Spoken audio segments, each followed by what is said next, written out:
Bienvenidos a En Consulta con el Dr. Elmer Huerta, tu voz de la buena salud y tu fuente de información médica confiable. Un podcast en donde te alentaremos a vivir una vida más plena y saludable de la mano de los más recientes hallazgos médicos.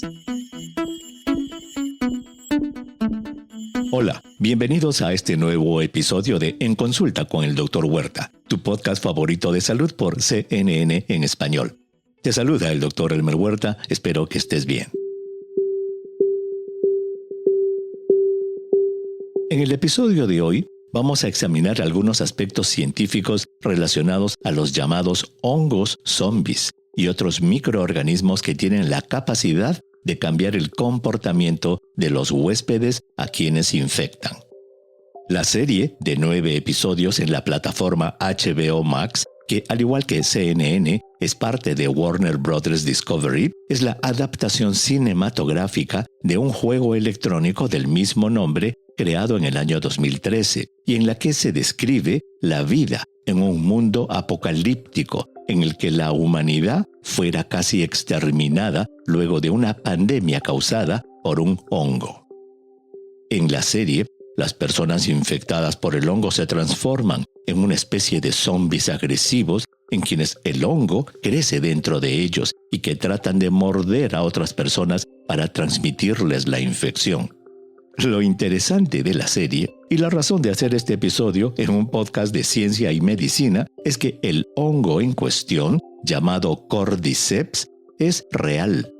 Y desde hace mucho tiempo se sabe que es capaz de infectar a diversas especies de insectos, en quienes se ha demostrado que les cambia el comportamiento después de crecer dentro de ellos, razón por la que fueron bautizados como hongos zombies.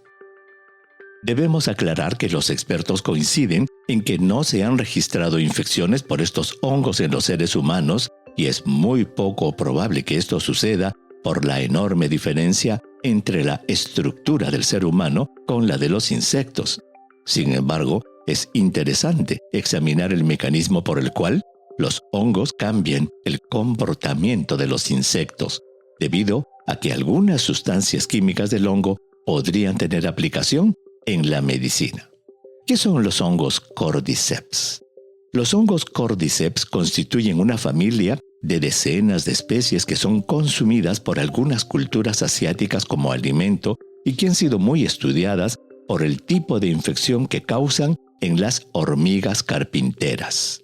Las hormigas se infectan a través de las esporas de los hongos que se encuentran en el medio ambiente y que crecen dentro de su cuerpo en un lapso de 24 a 48 horas, y que luego, en 2 o 3 semanas, se diseminan dentro de ellas.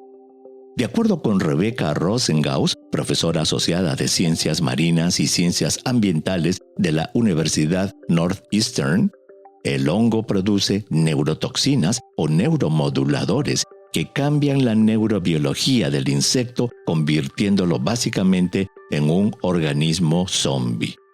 Del mismo modo, el entomólogo David Hughes, que trabajó como consultor en el juego The Last of Us, dice que el hongo rodea los músculos del insecto, afectando sus neuronas motoras, convirtiéndolo en una marioneta. Ese cambio de comportamiento de la hormiga es extraordinariamente sorprendente, pues en cierto momento de la infección, la hormiga zombie busca una rama que se encuentre exactamente a 25 centímetros de una colonia de hormigas.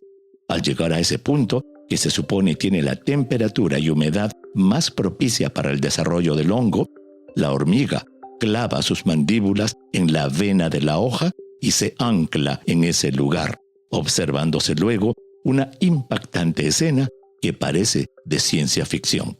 Poco a poco, de la cabeza de la hormiga, empieza a salir el hongo Cordyceps, viéndose una especie de gusano con el extremo dilatado a modo de una fruta llena de semillas, de la cual salen miles de esporas que caen sobre la colonia de hormigas situada debajo de la hormiga muerta para infectarlas o que son llevadas por el viento para infectar otras colonias alejadas. Pero la inteligencia de las hormigas es tal que las obreras están constantemente vigilando la presencia de hormigas zombies, a las que reconocen porque al estar infectadas adquieren un comportamiento antisocial completamente diferente al de los demás miembros de la colonia. Al reconocerlas, las obreras arrastran a las hormigas infectadas lejos de las colonias para que mueran allí y así evitar la infección.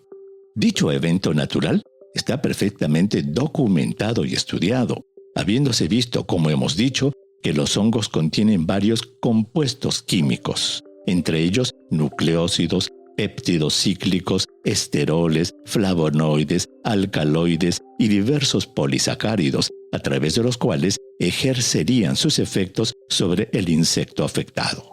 Una de esas sustancias presentes en el hongo zombie, la cordycepina, que químicamente es un análogo nucleósido, está siendo estudiada en el laboratorio para determinar su uso en la medicina humana. Al respecto, en un estudio publicado en la revista Molecules de septiembre del 2021, investigadores del Reino Unido hacen una extensa revisión de la literatura médica sobre las propiedades de la cordycepina. Después de identificar 1.204 publicaciones, los investigadores determinaron que 791 eran de calidad suficiente para ser consideradas en su revisión y en 150 estudios en animales, determinaron que la cordycepina demostró algunos efectos terapéuticos potenciales, incluidos reducción del crecimiento tumoral en 37 artículos, disminución del dolor y la inflamación en 9 artículos, protección de la función cerebral en 11, mejora de la función respiratoria y cardíaca en 8 y 19 artículos respectivamente, y mejora de los trastornos metabólicos en 8 publicaciones. Los autores concluyen que al desconocerse el mecanismo de acción de la cordycepina y el modo en que esta sustancia se distribuye en el organismo, es prematuro todavía ser optimista. Sin embargo, dicen que merece ser investigada más a fondo. A propósito, durante la pandemia, la cordycepina fue estudiada como un posible tratamiento contra el SARS-CoV-2, tanto por sus propiedades de inhibición de replicación del virus como por un probable efecto protector del cerebro y los pulmones durante la enfermedad COVID-19. El hecho de que una sustancia química derivada de un hongo zombie tan extraño pueda ser útil al ser humano no debe llamar la atención. Recordemos que la psilocibina y el LSD, sustancias alucinógenas que se han estudiado ampliamente en los últimos años para tratar la depresión severa y otros trastornos de la salud mental, son sustancias químicas derivadas de los hongos. Del mismo modo, el antibiótico penicilina, descubierto de manera casual por el bacteriólogo escocés Alexander Fleming en 1928, es también un producto derivado de un hongo, el Penicillium notatum. Pero los hongos no son los únicos microorganismos que causan cambios en el comportamiento de los animales. Desde hace mucho tiempo se sabe que el parásito Toxoplasma gondii, que se reproduce en el intestino de los gatos, tiene extrañas propiedades cuando infecta a los ratones. Al parecer, a través de un mecanismo inflamatorio, aunque es posible también que sea a través de sustancias químicas o una reacción inmunológica, el ratón infectado con toxoplasma desarrolla lesiones cerebrales que le cambian completamente el comportamiento.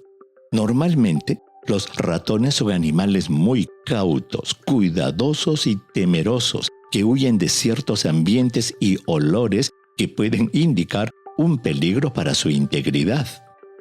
Pero de manera sorprendente, los ratones infectados con toxoplasma pierden ese temor y se vuelven muy curiosos, perdiendo el miedo y exponiéndose no solamente a los gatos, sino a muchos otros animales que se los comen. Se piensa que ese cambio en el comportamiento de los ratones tendría como finalidad que el toxoplasma pueda infectar a otros animales, muy especialmente a los gatos, animales en cuyo intestino, como dijimos, se reproduce. Es precisamente por ese tipo de observaciones que se ha postulado que la esquizofrenia estaría relacionada a la infección por el toxoplasma. A pesar de que hay más de 100 estudios que relacionan la infección por toxoplasma con esquizofrenia, debido a la rareza de esta enfermedad, es muy difícil estudiar esa correlación y concluir que hay una relación de causa a efecto. Eso es especialmente difícil porque es complejo demostrar que la infección por toxoplasma precedió al diagnóstico de la esquizofrenia. Sin embargo, un estudio publicado en el 2019 en más de 80,000 donantes de sangre en Dinamarca ha encontrado que el riesgo de desarrollar esquizofrenia fue 2.7 veces mayor en personas que se infectaron con toxoplasma antes de la aparición de la enfermedad. A pesar de que la relación entre toxoplasmosis y esquizofrenia todavía no es definitivamente clara, la toxoplasmosis humana es una enfermedad real, capaz de producir múltiples complicaciones en el organismo, especialmente en mujeres embarazadas, en quienes puede causar parto prematuro y ocasionar ceguera y retardo mental en los bebés. La prevención de la toxoplasmosis consiste en hacer examinar periódicamente a nuestros gatos, especialmente si permitimos que salgan fuera de la casa. Los gatos se contagian con el toxoplasma al comer alimentos contaminados fuera de la casa. En resumen, con la licencia cinematográfica de eliminar del guión el hecho científico de que el hongo se contagia a través de las esporas, en la serie la han cambiado por mordiscos, la serie The Last of Us tiene algunos elementos científicos reales, los que nos hacen reflexionar acerca del delicado y muchas veces desconocido equilibrio entre los seres vivos que habitamos el planeta Tierra.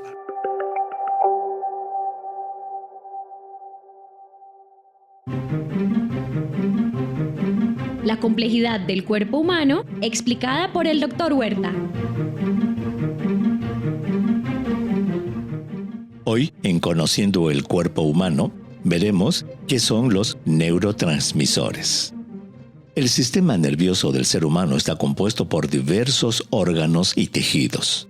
Por ejemplo, el cerebro, el mesencéfalo, el bulbo raquídeo, el cerebelo y la médula espinal son algunos de los órganos que comprende el sistema nervioso central.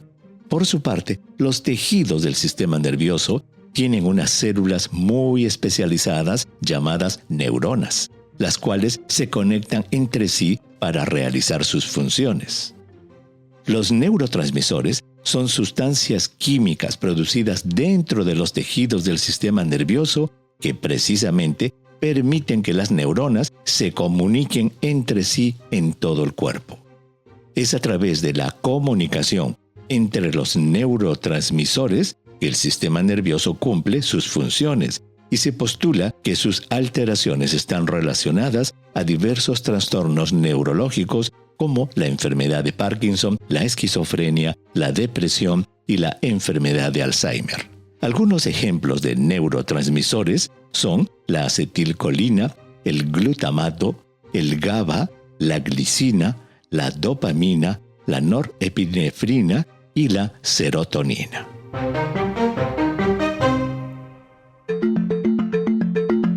Abrimos el consultorio. ¿Qué preguntas tienes? El Dr. Huerta te responde. Un oyente nos pregunta si los hongos pueden causar infecciones en los seres humanos. Pues claro que sí. Del mismo modo que las bacterias y los virus son capaces de infectar a los seres humanos y producir enfermedad, los hongos también pueden hacerlo. Las infecciones por hongos en el ser humano se llaman micosis y pueden dividirse en dos grandes grupos: micosis superficiales y micosis profundas. Las micosis superficiales son aquellas que atacan la piel y las mucosas. Por ejemplo, el pie de atleta, la tiña, la pitidiasis son infecciones de la piel causadas por diversos tipos de hongos superficiales. Por otro lado, las infecciones vaginales o del pene por hongos de tipo cándida son ejemplos de infecciones superficiales de las mucosas, aunque en ocasiones en personas con un sistema de defensa muy debilitado, pacientes con SIDA o con cáncer, por ejemplo, pueden causar infecciones más graves. Las micosis profundas son generalmente de tipo respiratorio y se adquieren al respirar las esporas de los hongos. Algunos ejemplos son la histoplasmosis y la criptococosis, que pueden ser enfermedades muy graves. Las micosis tienen tratamiento con antibióticos especiales llamados antifúngicos que pueden darse por la boca, en cremas o en inyecciones endovenosas. Bueno, eso es todo por hoy. Te espero en el próximo episodio. Chao. Gracias por escuchar En Consulta con el Dr. Elmer Huerta, tu voz de la buena salud y tu fuente de información médica confiable. Recuerda suscribirte en tu app de podcast favorita. Puedes enviar tus preguntas al Dr. Huerta en Twitter, a @Dr. Huerta. Y para conocer lo último en temas de salud, visita cnne.com. Este podcast es producido por el equipo digital de CNN en español.